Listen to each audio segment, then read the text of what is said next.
When is the best time to buy new construction in North Idaho? Are you looking at purchasing a new construction home, but looking for a deal also and want to know when is the best time to buy in this area? In this video, I will be going over the best times and where you can get the best deals when purchasing new construction.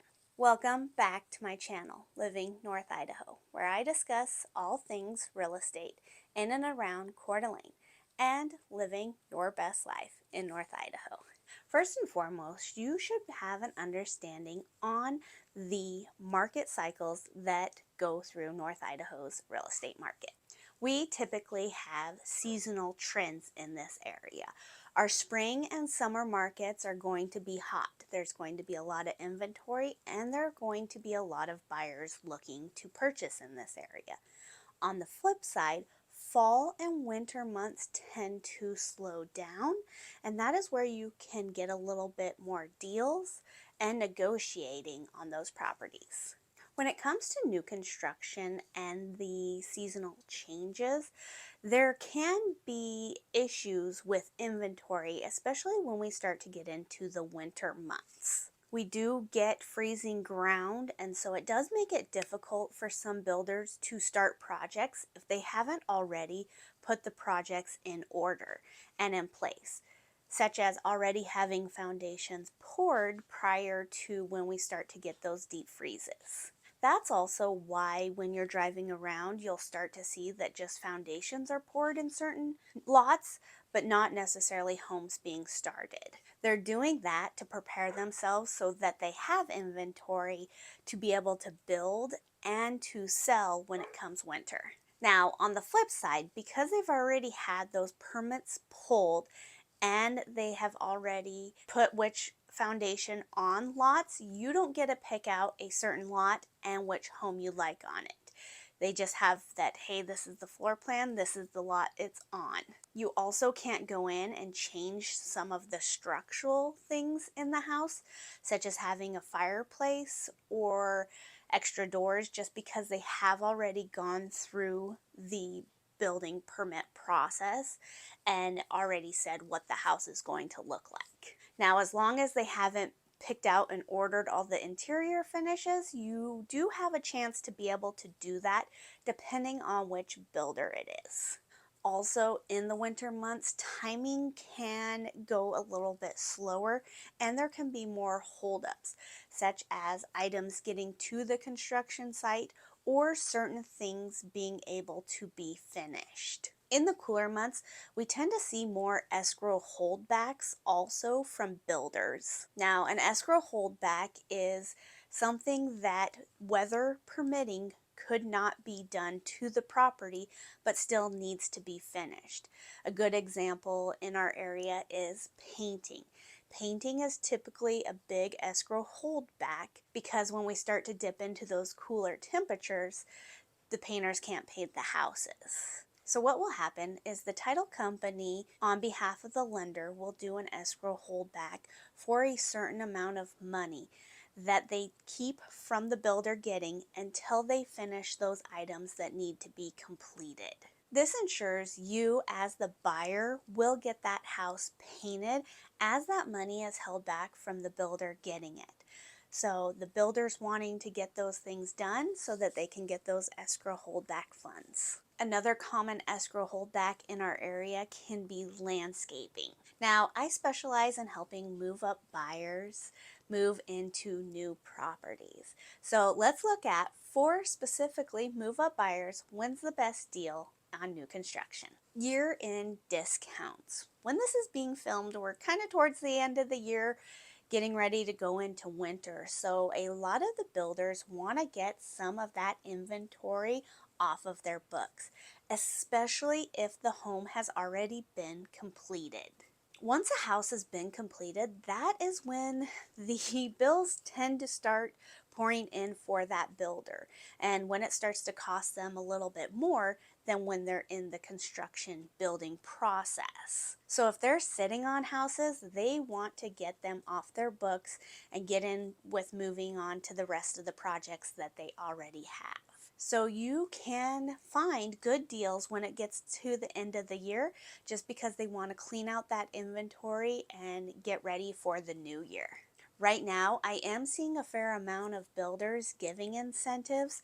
It's either buy down rates, paying for closing costs, or just extra funds. We typically don't see builders really dropping prices that much because it tends to affect what they can do building other properties or what they've already sold to other clients, but instead they tend to give more incentives. And that again can be a dollar amount towards closing or buy down, or it can be refrigerators, washers and dryers, landscaping, fencings. Just depends on the builder and what incentives they're looking to give out at that time. And again, it's just to get these houses off of their books and get ready for the next wave of properties that they're going to sell. Now, early phases. If you can get into a subdivision or a neighborhood in the early phases, that's actually when you tend to get a better deal than if you wait until they have more homes built.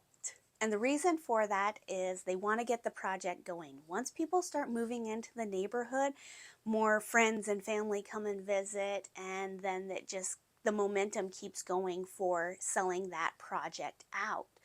Versus when they're in the very beginning, it can be a little bit slower of establishing that they're there and for people to come to the neighborhood. Then the demand can go up, and then of course once demand goes up, pricing can just go up also. So on the flip side, you don't really want to look for a subdivision or a neighborhood that has mostly been built out if you're looking for a good deal, because again, limited on inventory and what they can build, those prices can be a little bit higher if there's demand for them there. Weather influences can also help get deals going on new construction. Builders do not want to sit on properties going into winter months if they're already completed, so they start to want to get those off their books, get them sold, maybe offering more incentives that aren't weather related, but maybe the closing costs or buy downs. So right now when I'm filming this, going into fall and winter, this is a good time to look at some of those new construction options that are available out there. I have already started to see builders sending out what they're doing and wanting to get things done within a specific amount of time. And that's typically before the holidays, before people don't want to move. It's always good to evaluate the builder incentives and promotions that they have going on. Now, it's going to vary with each different builder, but like I've said, we have already started to see some incentives coming out. Holiday promotions, getting in before the holiday months, especially if their sales teams are trying to meet certain quotas for properties to be sold.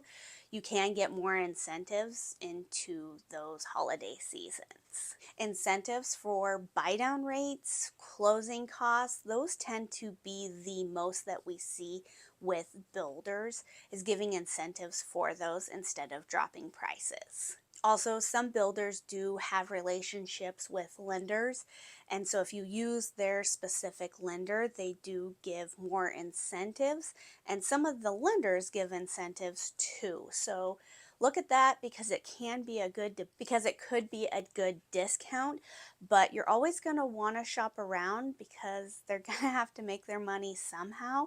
So you're going to want to make sure that you're not overpaying in fees to get some of those incentives. So tip for that would just be ask a couple lenders for pre-approvals along with closing. That way you can compare what the builder's lender is offering and what another lender has to offer to make sure you're getting the best deal. If you're curious what incentives are out there for different builders, reach out. I have been keeping a list of different builders and what they are offering at this time. Now, it all boils down to, though, when is the right time for you to make the move and the market conditions. Maybe closing right before winter, right before the holiday season isn't the right time for you, but we can still keep an eye on the market and when good deals are going to come up and see what works best for you. It's always good to get an idea of your personal timelines of when you're going to want to sell the property you're currently in and get into that next. That's just calling up, having a conversation. I can walk you through those timelines so that you feel more comfortable in those. Also answering any questions if you're going to need to sell your property before you put an offer in on new construction, or if you can hold off, get the house built, and then move into it. One thing too, some builders will allow contingency offers, some will not. So reach out again. I'll let you know which builders are doing things like that right now and which ones will not. Now, the benefit of having your own real estate agent work for you when working on new construction is they're working on your behalf and making sure that you get the best deal. They don't represent the builder. There's no incentive for them to sell more properties for that builder. They're looking specifically in your best interest. So I always ask the builder's agent representative, what incentives do they have? Again, because they represent the builder, they may not be forthcoming with that right off the bat because they're looking to get the best deal for the builder. However, I'm looking to get the best deal for my clients, so I will always ask. So just be careful walking into model homes. Sometimes if you do that, they don't allow you to bring your own real estate agent. So it is very beneficial to interview and hire your own agent before getting started on the process. So if you have any questions looking at new construction, please reach out. I would love to help you and get the process going. My name is Amanda Cuthbert. I'm with the Phoenix Agency.